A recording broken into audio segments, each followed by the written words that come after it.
thank you for what was, for me, a fascinating conversation about those issues. And I thought I would then kind of tie this into a discussion of health campaigns more broadly. We talked yesterday about the field of health communication and the increasing role that research on health campaigns, development of health campaigns, etc., has come to play. And I know that campaigns are a part of some of what you all do.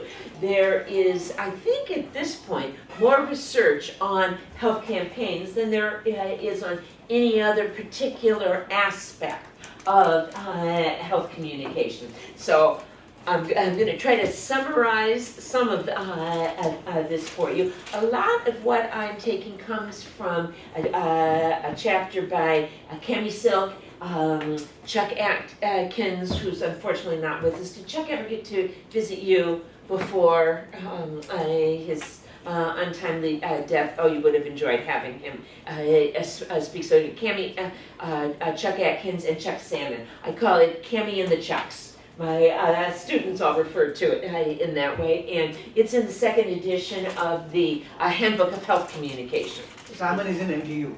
I'm sorry, what? Salmon is in NTU.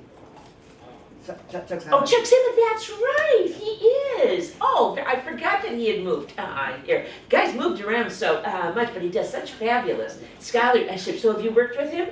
Yeah. Oh, very good, very good. Well, I don't know if he knows that I call the piece Cami and the Chucks, but I think it's got kind of a nice ring to it, don't you think? You know, it sounds more like maybe a 50s music group than Scholars, but that's how I refer to it. So I put, it was just the two Chucks for the first edition of the book, but I put Cami in charge of them for the second edition, make sure everything came through on time. You know how boys are. You got to have somebody on top of them. Just joking. Just joking. Anyway, so I will cover some of the key things. Again, I think that's the best summary in a fairly condensed form, you know, maybe 30 pages of the research that has been conducted to date of health communication campaigns. Have any of you in any of your class work, etc., used the Handbook of Health Communication? Very expensive. There, although not as expensive as the Encyclopedia of Health Communication. My daughter got married just last November, so she's got almost a year coming up, and at the rehearsal dinner, her future father-in-law gave, of course, a very engaging speech and included the cost of the Encyclopedia of Health Communication that I had edited, just to make sure everybody knew how outrageously overpriced it was, which it is. Of course, we get our libraries to buy it, right? We can't afford to buy it ourselves. It's like close to $600. I think that adds up to pretty much $1 per entry, though. So looking at it in that way, maybe it's not so bad. But anyway, my daughter's new father-in-law seemed to think it was rather entertaining. There. So, all right. I'll be focusing then, as we talk about health campaigns, on audiences, messages, and effects of health campaigns, beginning with the discussion of approaching campaign design. And my apologies for any of these issues that are too elementary for some of you. Some of you have done health campaigns and done a great deal of work on them. So I hope for everyone there's a little bit, at least, new information, and for some of you, perhaps more than that. So health campaigns are very different today than they used to be. Early work on health campaigns really began in the 1940s, mostly by sociologists, as I think I mentioned yesterday. And a lot of the work, as was the case with much media effects work that was being done at that time, indicated we couldn't reach people. Well, we know now that while it's very difficult to reach people, it's not impossible. It requires much more sophisticated health campaigns than the average practitioner is able to put together. So many local hospitals, for instance, will encounter a health problem and have someone on staff who's probably not a health communication expert put together a campaign. I know a number of years ago, my local children's hospital in Dayton encountered baby shaking problems. I know you look shocked, right? Thinking about a baby and saying, oh my gosh, what a terrible thing. And you're absolutely right. It is I'm reading your nonverbals. I'm just making this up. But so the local hospital then tried to develop a campaign. Now that's an important thing to do, but their campaign was not based upon what we know about what works in terms of reaching people. So that's why there's been so much research on health campaigns. Now we do know about the importance of combining interpersonal sources with mediated sources as part of any campaign. But today's media consumers are pretty savvy. That's a word you don't hear often enough. Do you think? I like that word, savvy. At least it's a word I don't use a lot. Maybe some of you do. So they expect campaigns to have high quality graphics, creative ideas. I've received a number of submissions, really, I'd say within the last couple of years, about the role of graphics in health communication material. Of course, we know the work on the role of warning labels and that people don't usually read them, and research differences on the size of warning labels. So do cigarettes sold in Singapore have warning labels on them? Big warning labels or little? Half the package. Half the package, okay. So as these standards go, that's a big warning label. In the US, I don't spend a lot of time looking, actually, at cigarette packages. I try to avoid them. I think that's a denial issue. I've got one brother and one sister who smoke. So I'm in denial about that, which is not a good approach, let me add, for a health communication a scholar to take. But anyway, the graphics then are an important part. That did not used to be an important part of what was seen as a health campaign. But of course, a fundamental understanding of communication theory has got to underlie all of that. And we see commercials, and people pay a lot of money to have these commercials put together by an advertising agency. I have media experts like Julio involved and using his expertise, etc. And sometimes you watch a commercial, and I'm not talking about health-related ones at this point, but commercials. Can you think of commercials that you have watched where afterwards you had no idea what product was being advertised? Yeah, me too, all the time. They're creative, they're fun, they're frequently, they're rather witty, and afterwards we have no idea what product was being advertised. Now, with commercials, advertisements, etc. There's a lot of money involved, and they can afford to show them again and again and again. Do they do that in Singapore? To the same commercial once every 15 minutes, at least on the shows that my son puts on TV. So some truck commercials, they're shown once every 15 minutes, and I still couldn't tell you what truck is being advertised. Maybe that's a viewer problem, but it gives us an example of the complexities involved in any attitude change attempt. The theories on which we are building in health communication campaigns also make clear to us the difficulty in any kind of attitude change process. So if we look at something like the elaboration likelihood model of persuasion. So we've got central processing and the various steps of central processing. And then we got peripheral processing and, responding to appeals for reciprocity, etc., which aren't going to change anyone's attitudes about anything.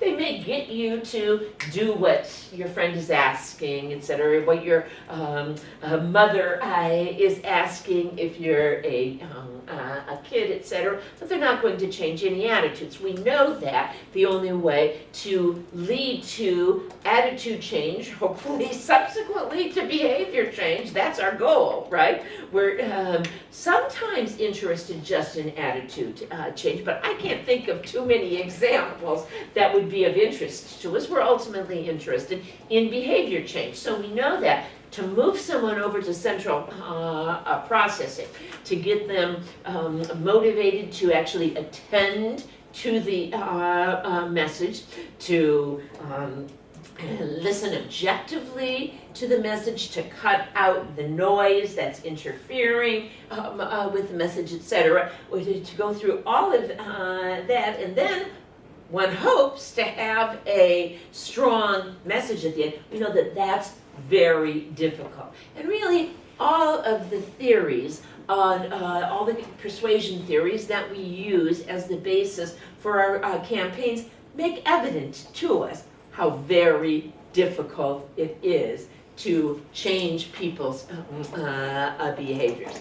Some behaviors more difficult than other. Lifestyle factors, as was mentioned earlier, particularly difficult. But even in the face of natural disasters, the Hurricane Katrina in New Orleans, there were tons of people who would not leave their homes.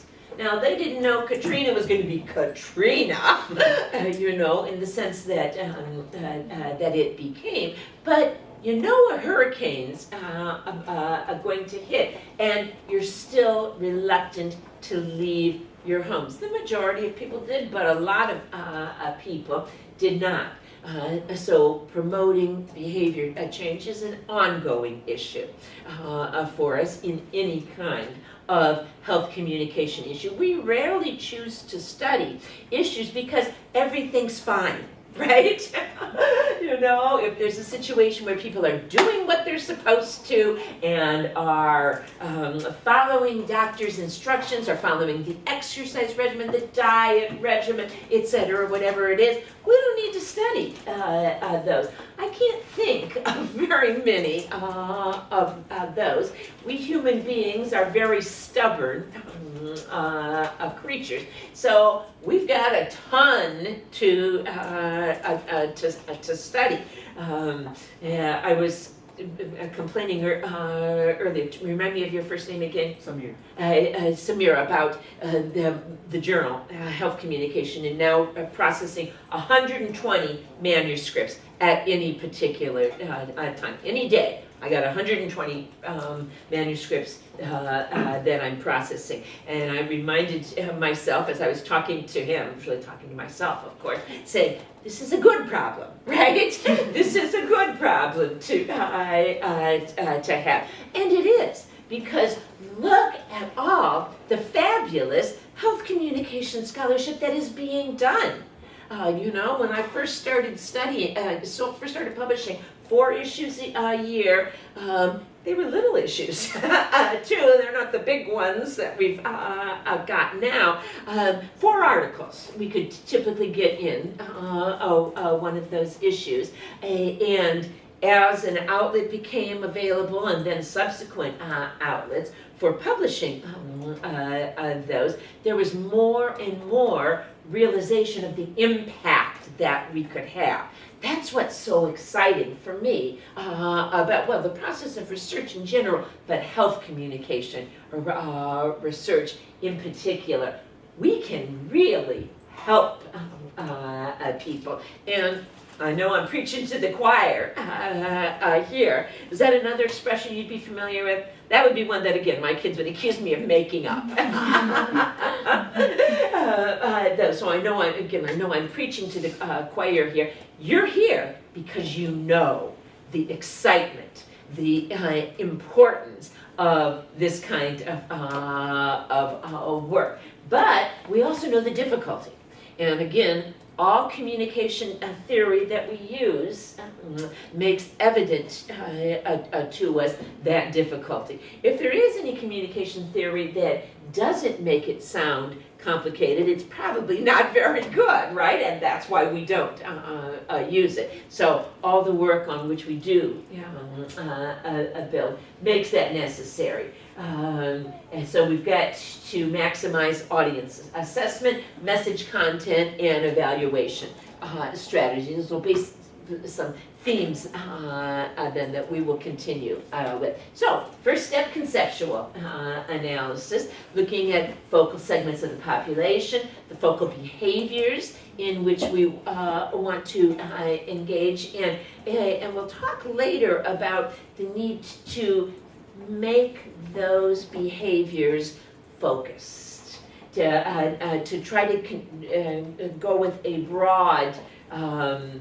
stop smoking a campaign. Not likely to work. We know that from several decades of research now. To take a stages of change, a process, a trans-theoretical model, and move people along with baby steps is much more likely to have an impact. I haven't had any success with my brother or sister yet, but I will keep trying. My brother started smoking when he was in high school because his best friend Chuck was smoking. Chuck claimed he couldn't quit. So my brother said, I'm going to show you that quitting can happen. I'm going to start smoking. I know, isn't this a stupid thing to say? But this is just what he did. And my brother actually is really, really smart. But anyway, so he started smoking to show Chuck that he could quit. That was, so my brother will turn 60 in December, still smoking. He's broke. He never has any money because he never has a job. It's funny how there's a correlation there between having money and having a job. Isn't there? Almost never has a job, but manages to buy the cigarettes. And Chuck quit a few years later, but my brother never did. I've never even been able to get him through any of the early stages of a change. In the, the stages of change, trans-theoretical model was originally developed to apply to anti-smoking campaigns. We've applied it to a lot since then, but that's what it was originally developed for. So you'd think I'd be able to impact my brother. Maybe if one of you worked on talking, because he doesn't listen to me very well. Both my brother and sister's lives, I think, would have been better if I was a loser.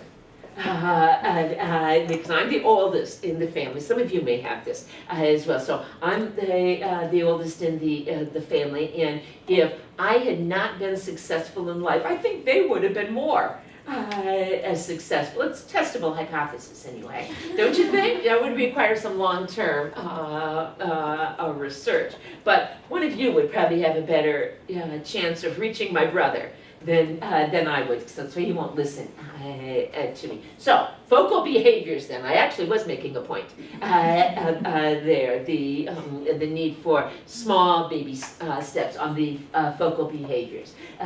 Looking at various models of the pathways of influence via attitudes, beliefs, etc. One of the theories that's used most commonly with health campaigns in the literature, really for about the last couple of decades, definitely the last decade, have been the theory of planned behavior and theory of reasoned action.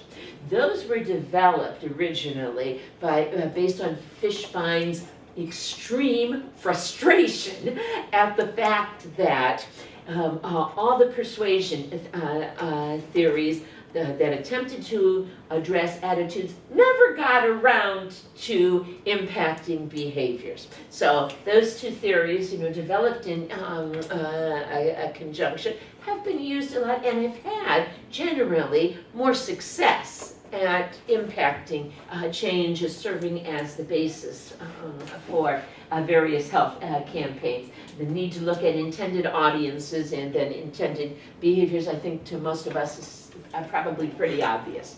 Then various strategies and resources that we use. Do we try to change fundamental behaviors? Get people to quit smoking altogether, or chip away at more readily alter behaviors. The notion of baby steps. Do we address those most receptive or resistant audiences, those audiences that most need to be reached, perhaps in terms of drug abuse, but who are going to be harder to reach? Or do we address those who we have a better chance of reaching, those who are not yet using drugs? So for instance, the DARE program, which has been modified recently. I think I've got something about that in here. Do they use a DARE or similar programs in Singapore? I doubt. Yeah. Some of you have kids in school. Most of you don't. Is there anti-drug education in the schools in Singapore? Some of you went to school. There is, but not the DARE model. But not there, but another model. Okay, good. And of course, there are numerous programs that have been developed.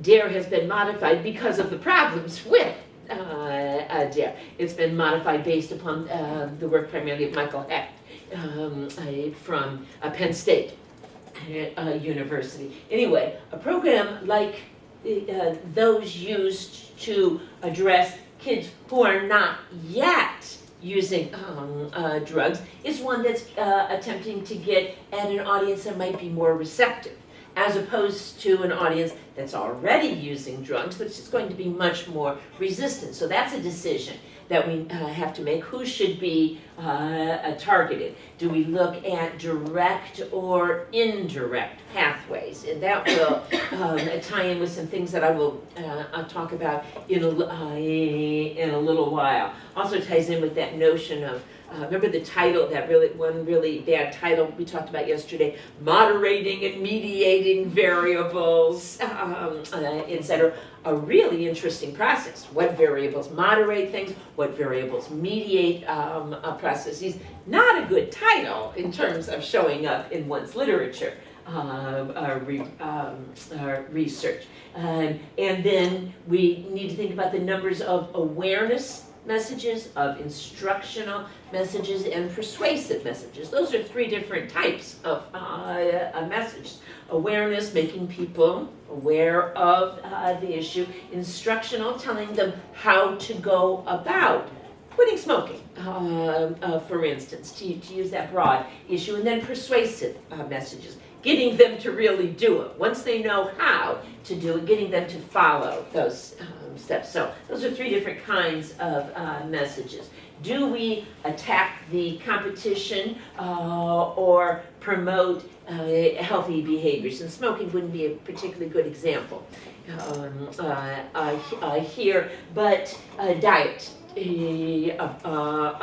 products. For instance, I had a friend. I spent most of, what day is today?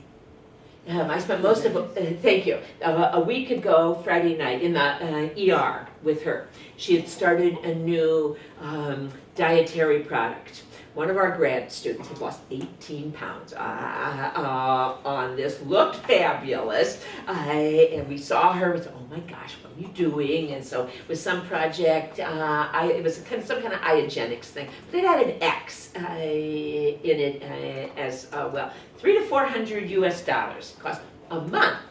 there, but my colleague Cassie decided she was going to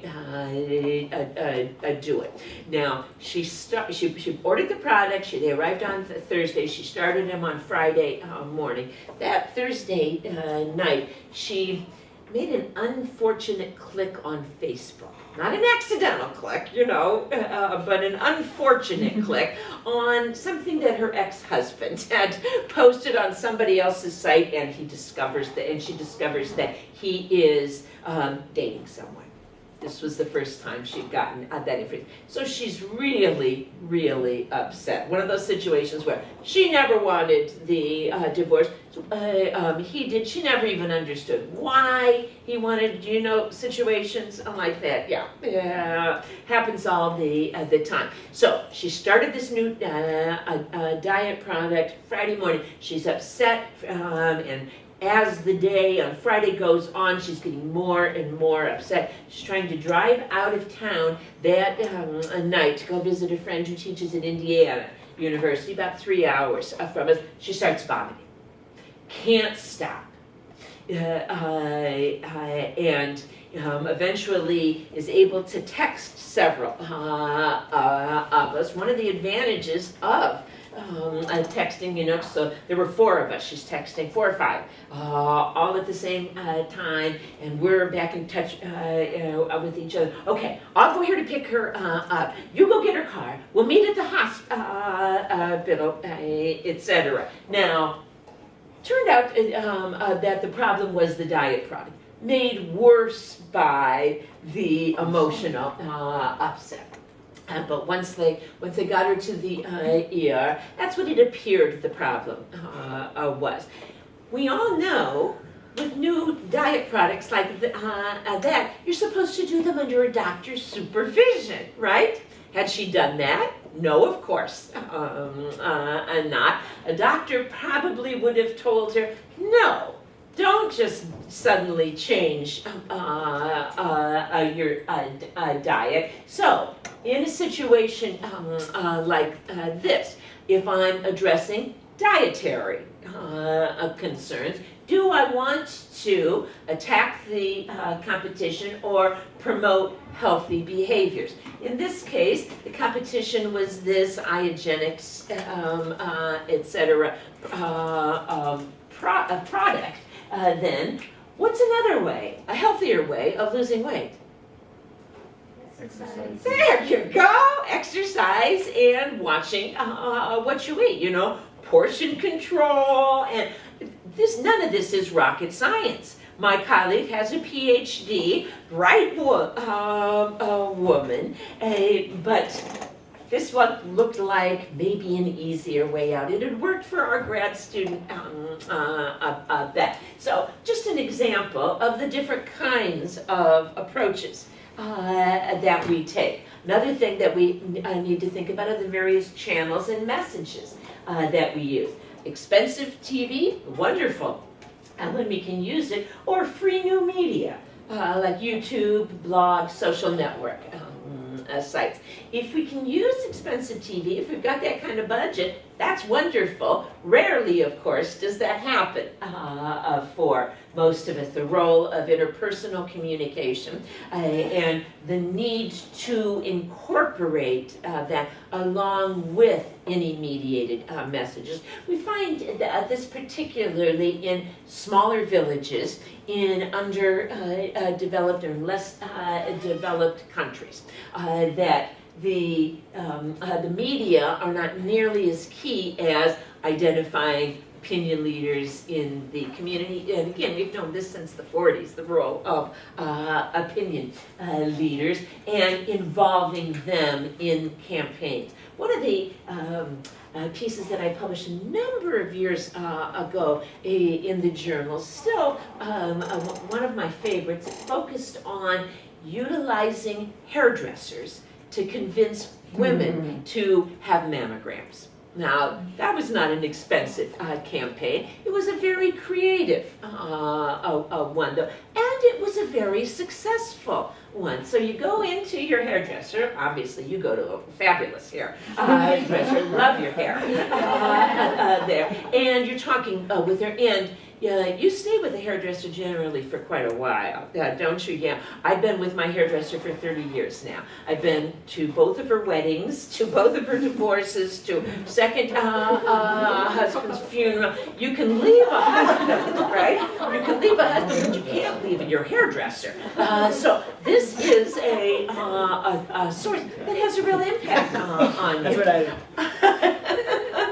More relevant for some of you than for others of you, perhaps. But this study was just fascinating because it found that women whose hairdressers brought up the topic of having mammograms, said, yeah, you know, I went in and had one if they were of the appropriate age, or said, my mom went in and had one, their clients were much more likely to get mammograms. Now, this was fairly early in the journal, so it was a time when it was harder to convince women to have mammograms.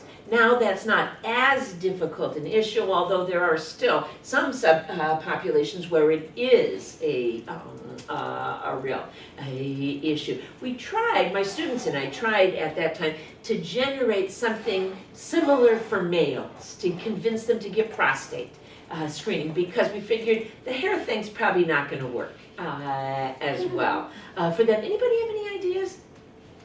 We came up with a couple, but nobody ever tested them. What do you think? So if hairdressers can reach women, who can reach men? The bartender. That's exactly what we decided. Yes, yes. The pub landlord. Yes, that's right. Exactly. So the pub landlord, the bartender, etc. That's who can reach men. Yes, yeah. Now somebody's got to test that, though. So maybe one of you, because it's never been empirically tested. But I think it's a great idea. So anyway, that ties back in then to the role of interpersonal communication. We can see all these messages encouraging us to have mammograms, but if your hairdresser tells you, it has more impact than the mediated messages that we see.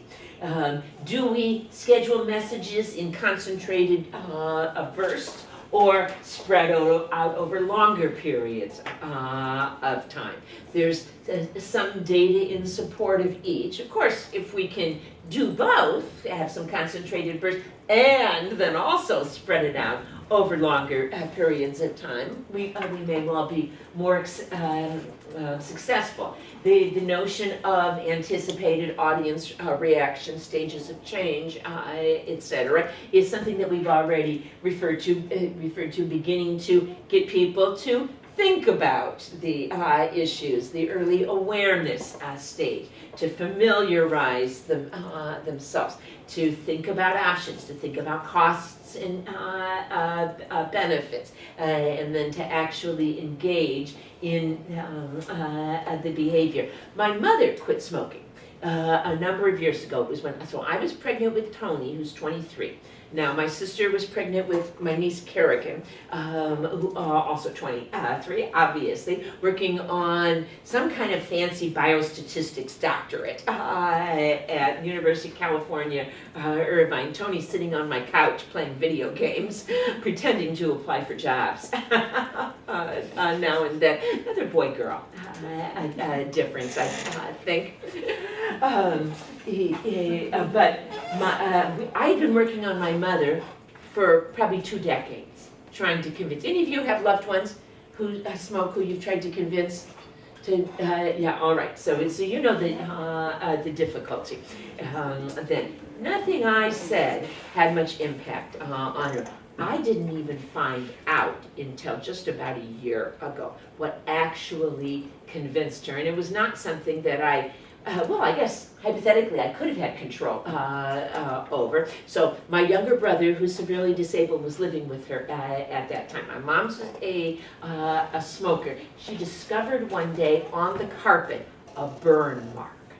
Someone, who knows, had to be Mom, of course, had dropped a cigarette. There's a full-length cigarette burn mark on the carpet, and her immediate thought was, oh my gosh, this could have started the whole house on fire, and I would not have been able to get Steve out of his bed, into his wheelchair, etc. She had to have personal care attendants come in, because by this point he was big enough that she couldn't do it by herself. So that's what persuaded her. I always thought that it was because my sister and I were both pregnant and we're going to be there at Christmas, and we'd be bitching and moaning at her all the time about, oh no, you can't smoke around us, we're pregnant, etc. I always thought that's what it was. And she let me believe that until just about a year ago, when she finally told me the truth. Now, actually, that could be an experimental manipulation, right? Burn cigarettes on the carpets of half the people in your study. Probably some problems with that. I don't know, we did hierarchy approval for it. But what it shows are the kinds of things that have an impact on us.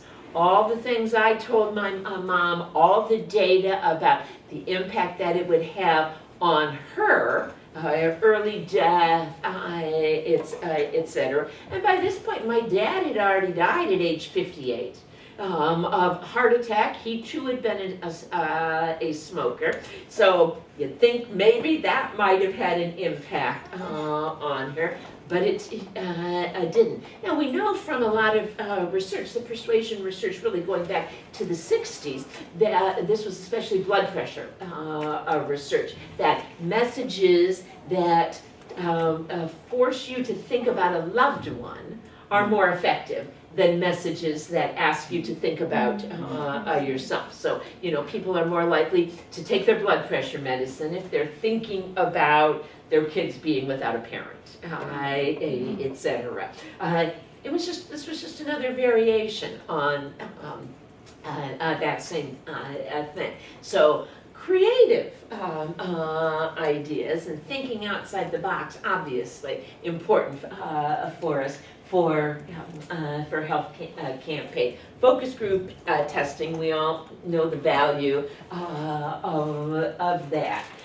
So, as an example of a rather interesting campaign, we've got the Center for Disease Control's America Responds to AIDS campaign. This was in the early 90s, so it was in the early days of the AIDS crisis, not the very early days, not 1984-ish, where we were really becoming aware of things. 1984, my then husband got a cold, wouldn't go away. For like 2 weeks, he was convinced he had AIDS. Yeah, it tells you something about my ex-husband. That's part of why I know so much about medicine. Being married to a hypochondriac teaches you a lot. He's always giving advice to doctors, and they say, "How do you know that?" He said, "I'm better than a doctor. I'm a hypochondriac." But anyway, so he was convinced that he had AIDS. Because one of the things that we had heard, most of you are too young to even remember this, but one of the things that we had heard was that a cold that doesn't go away is a sign of that your resistance is down, your immunity is down, and you might have AIDS. So 2 weeks, he goes into the doctor, makes me come with him, and so the doctor is forced to ask in front of me, obviously very uncomfortable, well, have you ever had sex with a man? Have you ever taken intravenous drugs? Have you ever had a blood transfusion? Well then, highly unlikely, that's what we thought at this point, that you would have AIDS. I still nag him about that one because he's always dying of something. Remember 1984 when you thought you had AIDS? Yeah, remember how that one worked out? But But anyway, so we're a little bit beyond that. By the time this campaign came out, we had in the U.S. the Surgeon General's report that had encouraged people to talk with their partners about their past sexual history, which, as you probably know, didn't do a lot of good because people talked with their partners and then had sex with them. Anyway, they felt that, and Becky Klein's research was particularly interesting in this regard, they felt that if you were able to talk with your partner about past sexual history, that might show what a good relationship this was, so it's okay to have sex with them. No AIDS testing involved. We're still in that kind of way of thinking about AIDS at this time. So the Centers for Disease Control started with focus groups conducted at shopping malls to generate the initial concepts. And to offer reactions to storyboard ideas that had been developed and potential campaign themes.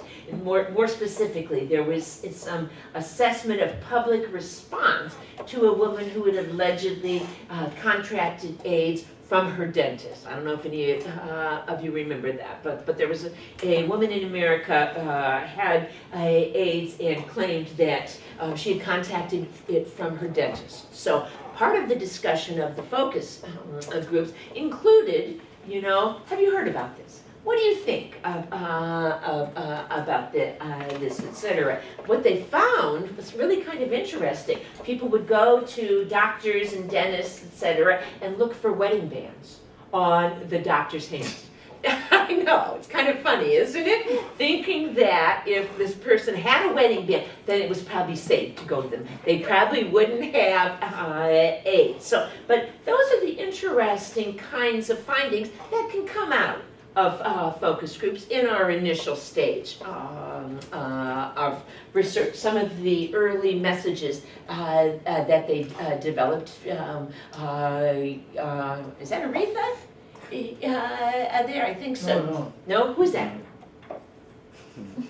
There's a signature up there, I can't read it. Patti LaBelle. Then I knew it looked too young for Aretha. There. Don't listen to rumors about AIDS. Get the facts. There were a lot of rumors. So part of the campaign focused on encouraging people not to listen to those rumors. As we already talked about earlier today, this kind of notion of encouraging people not to listen to rumors is harder now because of all the rumors on social media. This was a part of campaigns, and so of course we didn't have the internet then. We called the phone number. Know for sure how you can get it and how you can't. So that was an important part of the campaign. And then in particular addressing the population of men who have sex with men, although we weren't using that term at that time. But testing makes us stronger, encouraging people to get tested. Know whether they have AIDS, whether their partner has AIDS. We're responsible for our bodies and the choices we make. We fight HIV by speaking up and knowing our status. We get tested. Testing the CDC did show that this was a powerful message. This was the kind of message that people respond to. Men in general are harder to reach with health messages than are women. There. A lot of the stereotypes that men are raised with about being the big, strong oak, etc., not being vulnerable, get in the way of them responding to health messages, although we find that it's even harder to reach men with organ donation messages. And I'm not quite sure how this ties into male stereotypes or male socialization, etc. But a colleague and I developed a series of messages designed specifically to convince men to A, sign an organ donation card, and B, talk with their family about their donation wishes.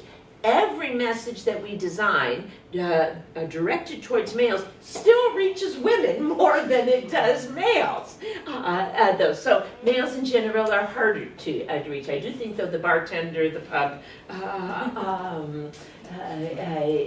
etc., are promising ones, and hope we test that. You won't get AIDS from a public pool. You won't get AIDS in a restaurant. These were all misconceptions that that people have.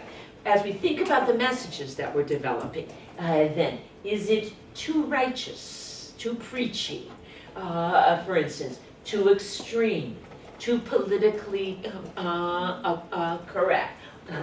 Questions to ask ourselves. Generally, then, research helps bridge that gap between health specialists who typically differ substantially from their target audience in knowledge, values, priorities, and level of involvement.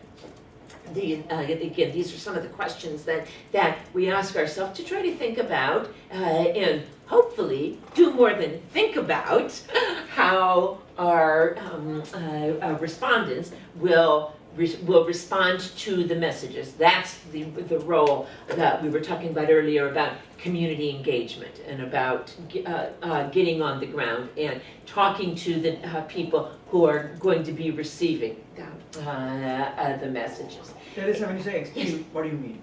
I'm sorry, messages that are too Extreme. extreme. Generally, a lot of the persuasion research has shown that with fear appeals. Okay, so messages that are very extreme in terms of fear appeals don't work as well as those that are more moderate. Yeah. So that's consistent with what we've known for a while, right? Good. All right. So typical campaign then, as we're looking at the intended audience, might subdivide the population by age, sex, ethnicity, stage of change. Not always easy to address, but great when we can address it. For their actual susceptibility, as you know, so a 60-year-old college professor is probably not going to be highly susceptible to messages convincing me to use drugs. You know, I'm not going to be a key audience member there. Levels of self-efficacy, much more important. Do I think I could do it? My brother and sister both think they can't quit smoking. My mother did only when she was motivated enough for my little brother Steve. Values, personality, social context, media usage variables, and of course those media usage variables much harder to test now since so many people use so many media. Each of these dimensions then has multiple levels that could ultimately create thousands of potential subgroups for targeting and tailoring. So it can easily get much too complex for us to effectively tailor messages unless we're using some sort of computer-mediated message device. Peter Clark and some of his colleagues at USC have done some really good work on tailoring of messages and how to most effectively gather information. One of my favorite studies that they did was at food banks. So people coming into the to the food banks to get, usually it was, the food banks were open once or twice a week. And they had found from their previous research that a lot of people coming into the food banks did not pick out the food that was actually healthiest for them and for their family. So they set up a little kiosk, because you always have to wait in line to get into the food bank. So as you're waiting in line, you went to the kiosk and you entered some data about yourself. Some of these pieces of information that then led to targeted suggestions for you, as well as recipes that you could use with those foods. So it said, oh, okay, well, if you're concerned about your kids getting a healthy diet, and most of us are not going to say, oh no, I don't care at all about my kids getting a healthy diet. So they found that kind of message usually work. If you're concerned about your kids getting a healthy diet, here are some things that you might want to pick up at the food bank. And of course, they targeted those things that they had at the food bank. Here are some easy ways you could prepare that highly successful approach. Now they had a big grant, of course, to do that, but the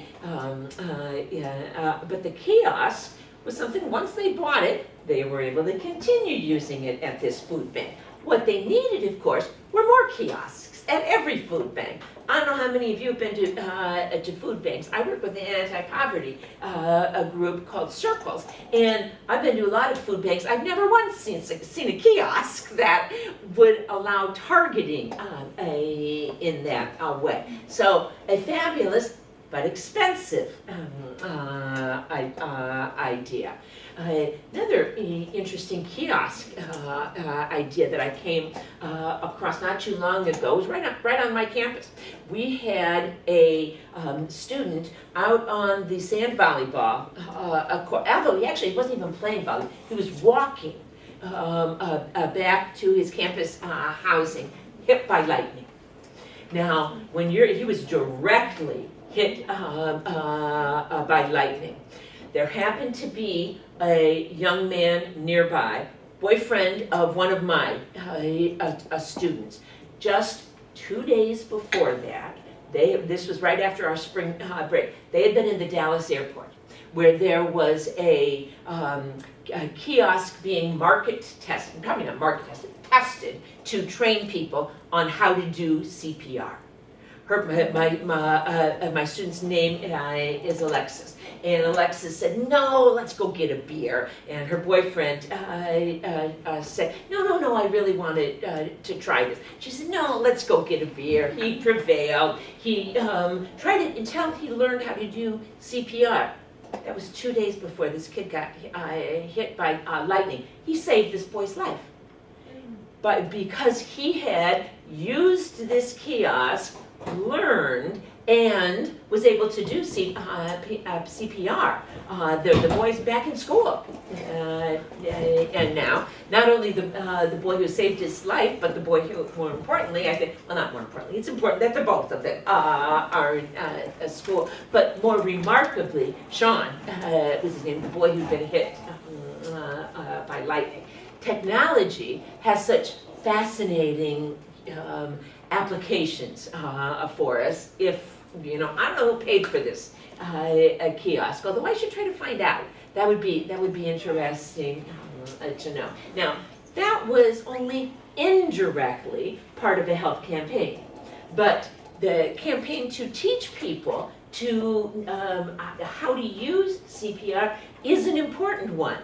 This was one that worked and very quickly saved someone's life. One that I happen to know about only because, of course, it's covered in our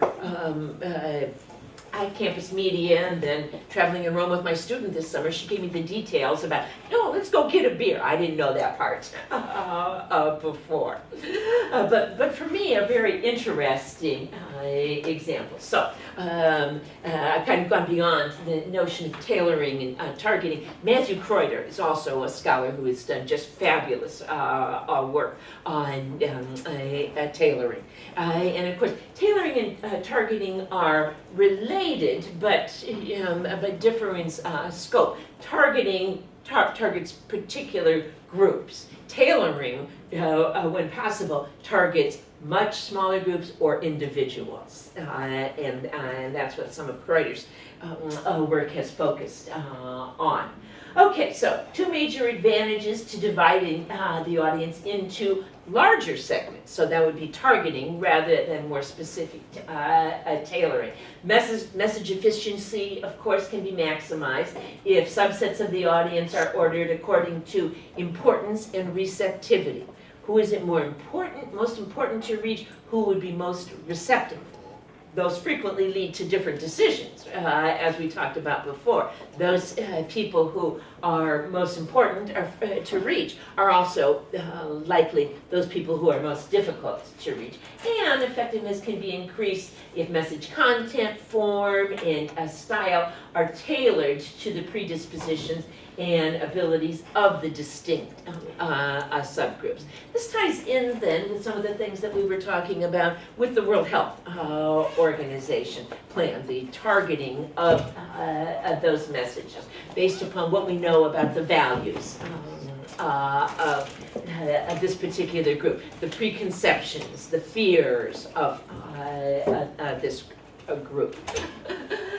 So, campaign designers then can choose to collect background data about audience predispositions, channel usage, or they may choose to use an available research program that's developed standard inventories of the demographic and psychographic variables for use in campaign development. Depending upon the resources that you have, depending upon the kind of health issue that you're addressing, one or the other may be more appropriate for you. You may not have time to collect data about the background characteristics, audience predispositions, channel usage, etc. So in a case like that, when you need to respond quickly and can afford pre-existing data, then that might be more useful for you. So a couple of examples. Again, the Centers for Disease Control, they've done a lot of campaigning over the years, so they give us numerous examples. So the Centers for Disease Control licenses the annual American Health Style Survey for audience analysis, and then of course the HINTS data. Some of you have worked with that. Gary Krebs was key with the original development of that. Mohan did a lot of his early work on that. So those data provide some research on a representative U.S. sample of adults. Who was telling me just last night about data similar to hints that are being collected here in Singapore. Those will be valuable data for you then. Good. So those were the hints data are specific to cancer, includes information on a lot of variables relevant to us, channel usage, risk perceptions, use of information, as well as demographics. One of the problems, of course, with the hints data is that with a huge data set like this and addressing a whole bunch of variables, you can't address any of the variables in quite the depth that you would like. But boy, sure is better than anything that we had before in terms of a broad data set, and it's made really important contributions to the understanding of numerous health issues, particularly tying in with channel usage. I think, and I'm not sure about this, I have to ask him, but I think one of the theories that Mohan developed a few years ago, media complementarity theory, was based upon his examination of those hints data. There. Okay, so 3 basic types of audiences that can be targeted, aimed directly at the focal segments whose behavior is to be changed, target individuals who are in a position to influence the focal segment, or policymakers who can shape policy that can alter the environment within which health decisions are made. 3 different groups, all important to keep in mind. As we're looking at audiences, then we think about targeting an audience that's more receptive will likely have more impact. Those less receptive but important targets are those who are at risk, who might try it in the future. Again, teenagers with drugs, for instance. And those committed to an unhealthy practice are generally, and this doesn't surprise you, not readily influenced. So a heavy investment of resources may yield a marginal payoff. one of the unfortunate realities of the work that we do, but a reality that has to be confronted. Other things we must consider, other demographic, social, or psychological based factors. I've noted subgroups here. Income levels, sensation seeking as a personality predisposition, and the notion of influencing these various population segments in ways that require a complex mix of narrowly customized messages combined with broadly applicable, multi-targeted messages using diverse appeals and optimally ambiguous recommended actions. Whew! That one's a complex one. Is look at all the different things that we've got going on here. So a complex mix of messages, some narrowly targeted towards the group, some more broadly applicable. The messages should be multi-targeted, especially the broad ones, with diverse appeals. Think about, let's see, do you have Geico insurance here? Does that advertise on your television? There are it's fascinating, it's an insurance company, and they've got like 6 different campaigns going on at any particular time. So that if one doesn't reach me, maybe another one. They got a cute little gecko who speaks with an Australian accent. Have you seen that?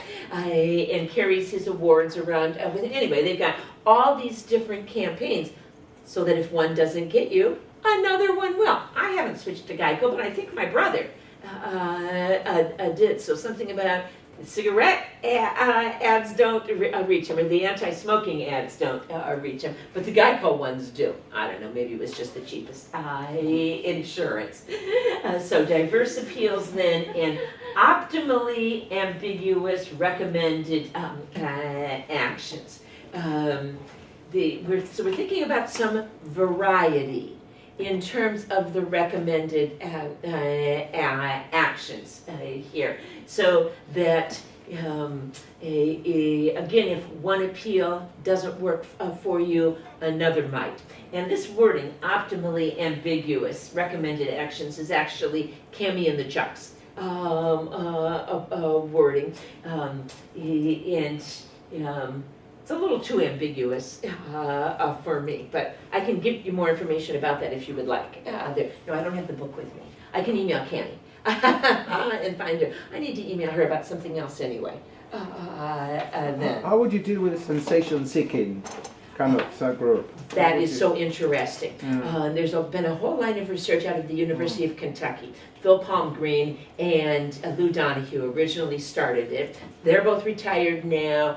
Nancy Grant, Harrington Grant. But people have too many names. I get them all confused. Anyway, Nancy has continued a lot with a lot of their students.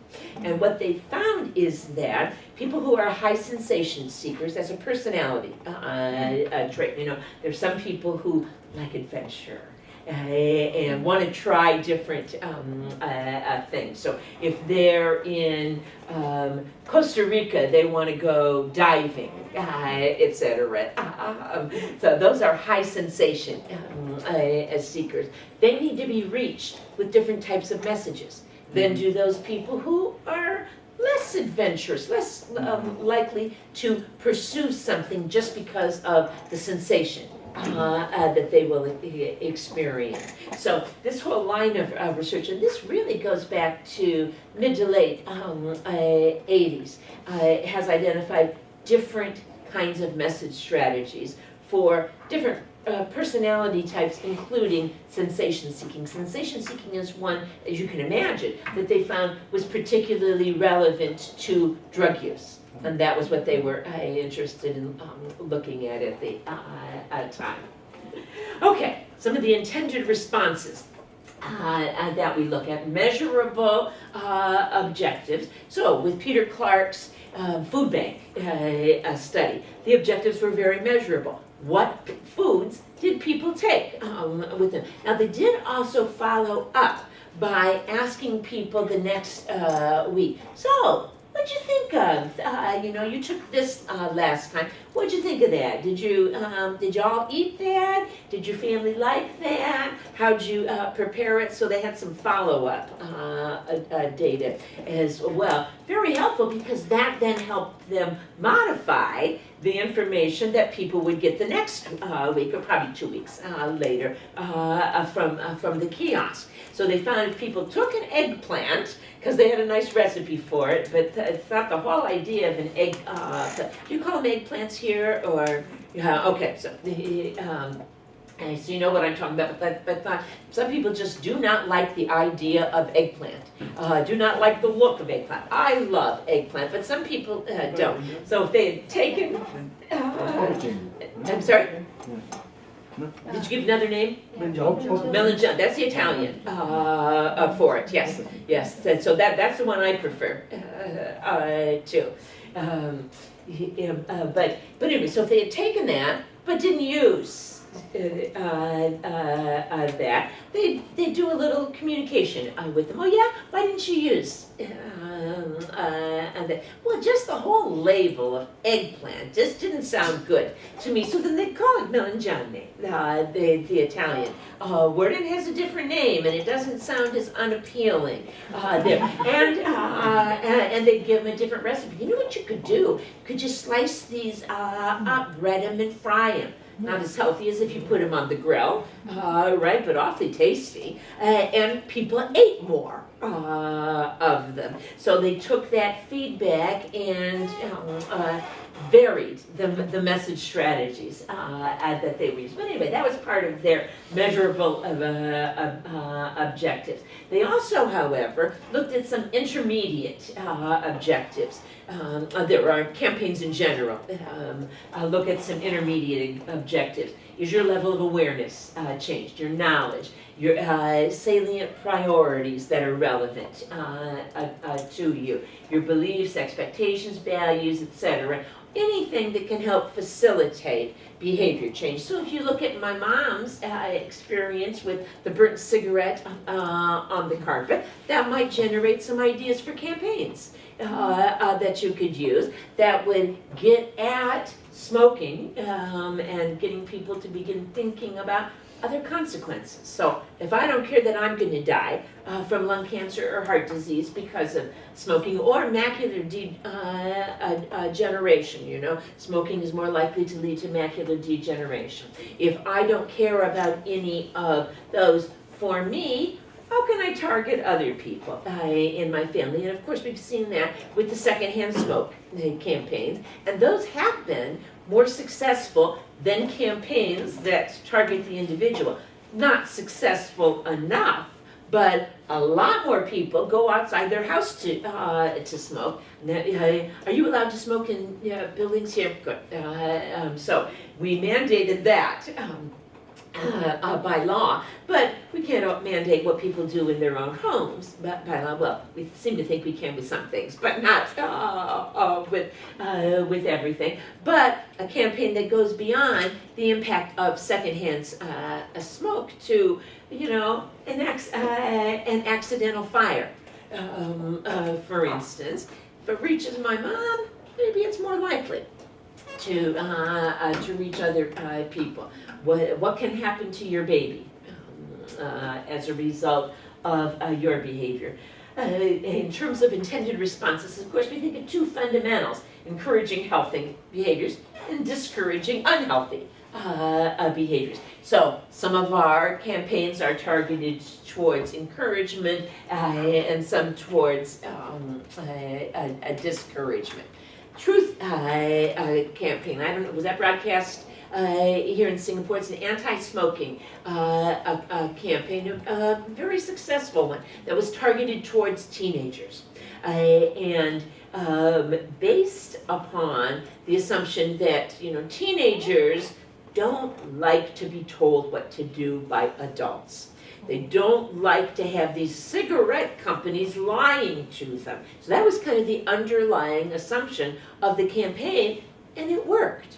it reached a lot of teenagers. So this relied heavily then on images of dead teens. Now this is an extreme message, right? But it's a time when it turned out an extreme message worked, because they weren't saying, you're going to die. They were saying, look at this cigarette company, this tobacco company.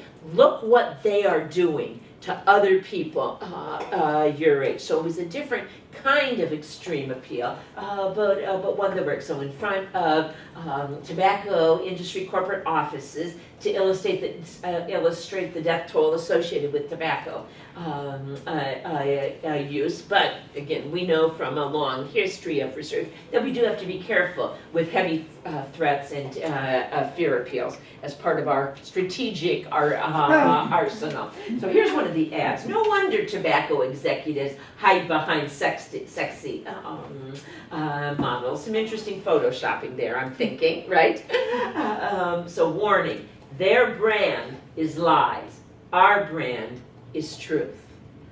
The teenagers who were the target of this message responded to that. I don't want these big companies lying to me. This was a message that you may have seen there. This has been broadcast fairly widely, not only on television, but in the U.S. at movie theaters prior to movies being shown. There's, I won't sing the song to you because I'll ruin it for you forever, but it's "Oh, You Don't Always Die from Tobacco," showing the other effects. So he has a open hole. What's the word I'm looking for? Thank you. From tobacco use. And so it's a milder appeal than death.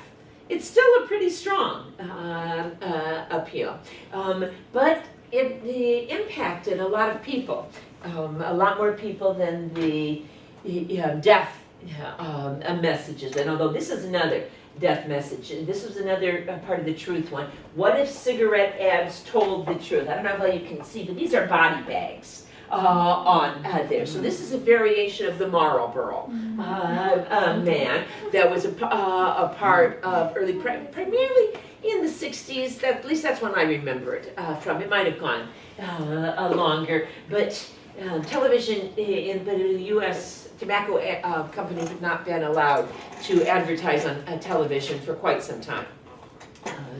The guy died of lung cancer. Yes, he did. The real Marlboro man, absolutely. Really? Yeah. And Yeah. his brother then became the proponent of Truth campaign. Yeah. His brother died of this, so don't listen to one. Absolutely. Yep. Yeah. Talk about truth. Right. So we've got Marlboro man leading horses with body bags on them. It's an extreme message, but you're not actually seeing the bodies. People did not find this as threatening as some other fear appeals might be. So it was an interesting one. Okay, some slightly softer tactics then can be things like discounting the perceived benefits of an unhealthy practice, such as asserting that smoking doesn't really impress peers. I've had two submissions recent. I think they're both still in the revise and resubmit stage that have begun with some similar wording. Smoking is so, and then the kids fill that in. Smoking is so, ew. Smoking is so, white socks and sandals, and messages. Isn't that an interesting one? These messages came from the kids themselves. So focus groups, the kids were saying, complete this sentence. Smoking is so, and kids didn't say smoking is so cool. The kids said smoking is so ew, or white socks and sandals. Those are two of my favorites, so I'm remembering them. But two studies, two different groups of scholars, two different parts of the world, taking a similar approach. Now, that's how we build knowledge, isn't it? So look forward to those coming out in the journal.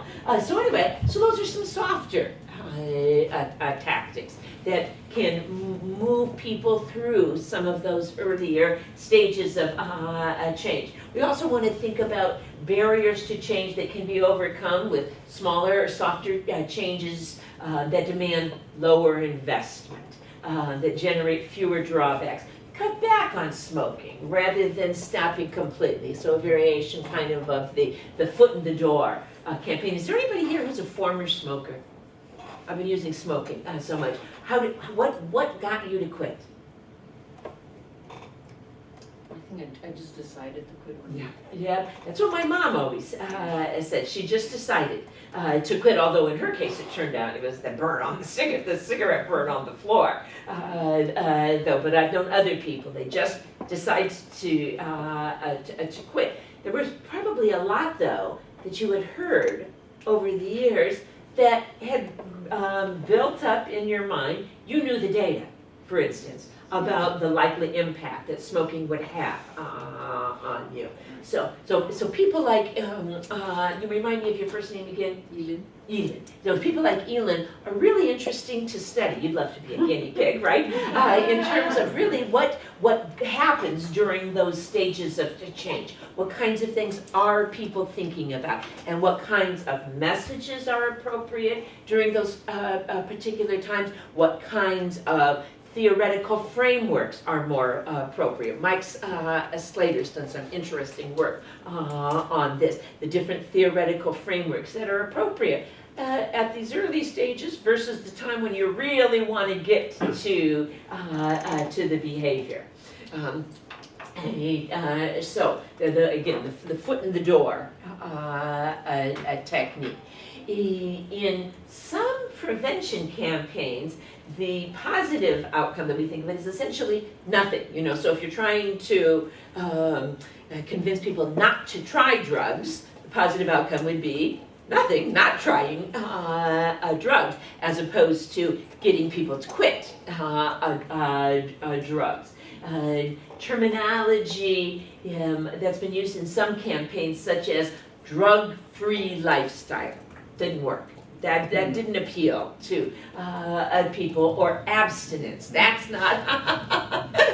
I love seeing some of your nonverbals here, like, who would even think that would work? Well, some people do, right?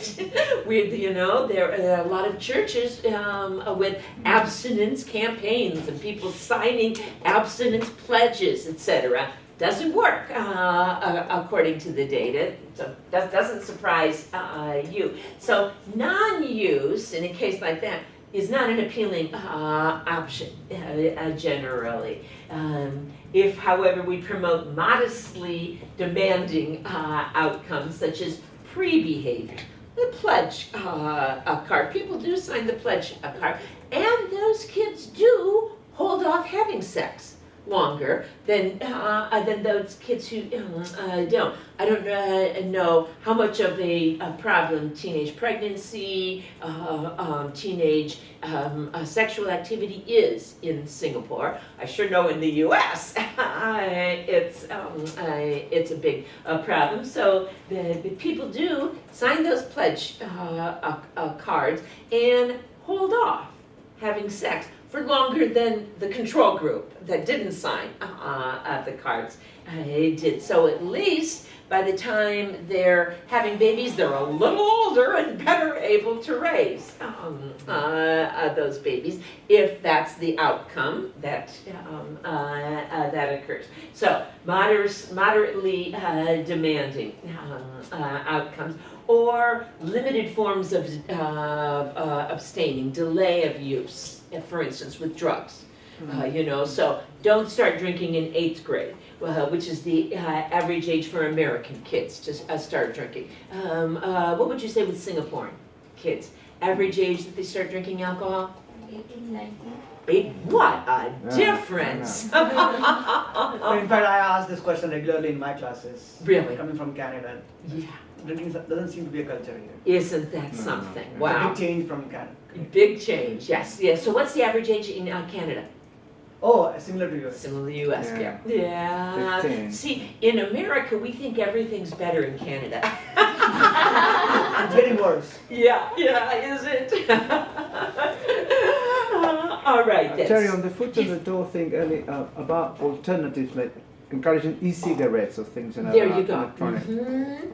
Any research on that? Has There it worked? is, just recently, and it's Yeah. so interesting. Mm. So, several scholars at University of Pennsylvania, the Annenberg School of Communication there, have been investigating cigarettes. And of course, part of their reason for investigating them is the research that's identifying problems caused by e-cigarettes, vaping, etc. So the very early campaigns convinced people to use e-cigarettes or to vape because it was better than cigarettes. Turns out it's still a problem. So Joe Capella has been involved in this research, several other scholars, and I think I might have mentioned yesterday to some of you that we fast-tracked this research. There, once it was accepted, and it was accepted very quickly, it was really good research. We moved it to the head of the line in terms of getting copy edited and online publication through first, so that they could then present it to congressional hearings, etc., as they were making decisions about that. So I think I've probably published maybe 3 pieces on that so far. Such an interesting and important topic. That's one of the things that we can do with health communication research, with something that really needs to get in the public eye. We can make sure that it does get in the public eye in a timely way.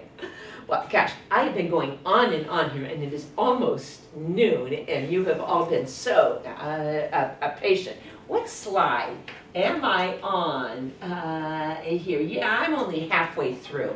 So I'm going to send this to Mohan and have him send this out to any of you who are interested in it, because as I said, these are not my original thoughts. This is a summary of the research, and I think that any of you who are doing campaign work, etc., will find it interesting. So excuse me. I thank you very much for your patience, for your participation.